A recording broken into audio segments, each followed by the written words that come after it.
আসসালামু আলাইকুম। এইচএসসি ২০২৬ ব্যাচের শিক্ষার্থীরা, তোমাদের এইচএসসি তোমরা যারা ২০২৬ সালে পরীক্ষা দিবা, তোমাদের নির্বাচনী পরীক্ষা মানে টেস্ট পরীক্ষা যেটাকে বলা হয়, এই টেস্ট পরীক্ষা নিয়ে কিন্তু ইতিমধ্যেই শিক্ষা বোর্ড কিন্তু সিদ্ধান্ত নিয়ে ফেলেছে এবং তারা একটি বিজ্ঞপ্তিও প্রকাশ করে দিয়েছে শিক্ষা বোর্ডের ওয়েবসাইটে। সেখানে যদি তোমরা দেখো, এখানে ২ টা বিষয়ে মূলত বলা হয়েছে। তোমাদের এইচএসসি যে নির্বাচনী পরীক্ষাটা নিবে এবং ফর্ম পূরণের ডেটটা বলে দিয়েছে।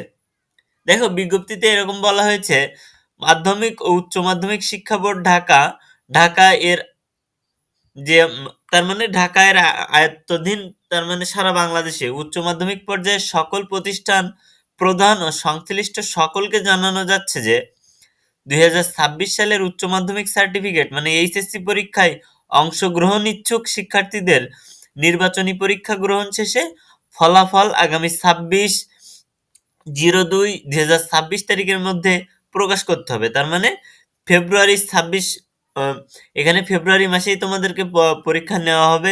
দেখো, পরীক্ষা নেওয়া হবে বলতে ওই মাসের আগের মাসেও পরীক্ষা নিতে, জানুয়ারি মাসেও পরীক্ষা হতে পারে কিংবা ফেব্রুয়ারিতেও শেষ হতে পারে। ঠিক আছে?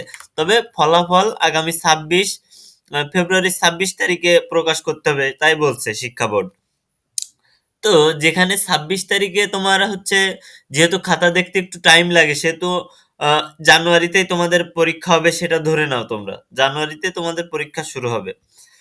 টেস্ট পরীক্ষা নিবে জানুয়ারিতে, এরপরে তোমাদের এপ্রিলের শেষের দিকে কিংবা মাঝামাঝির দিকে যেয়ে তোমাদের তখন হচ্ছে তোমাদের মূল যে পরীক্ষাটা, এইচএসসি পরীক্ষাটা নিতে পারে। এরপর ২ নম্বর হচ্ছে, আরেকটা বিষয় বলছে, উচ্চ মাধ্যমিক সার্টিফিকেট পরীক্ষায় ফর্ম পূরণ আগামী ১-৩-২০২৬ তারিখ থেকে শুরু হবে।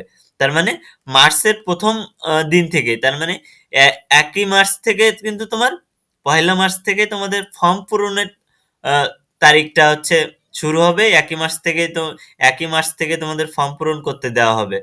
ফর্ম পূরণের সময়সূচি সহ পূর্ণাঙ্গ বিজ্ঞপ্তি যথাসময়ে ঢাকা শিক্ষা বোর্ডের ওয়েবসাইটে প্রকাশ করা হবে।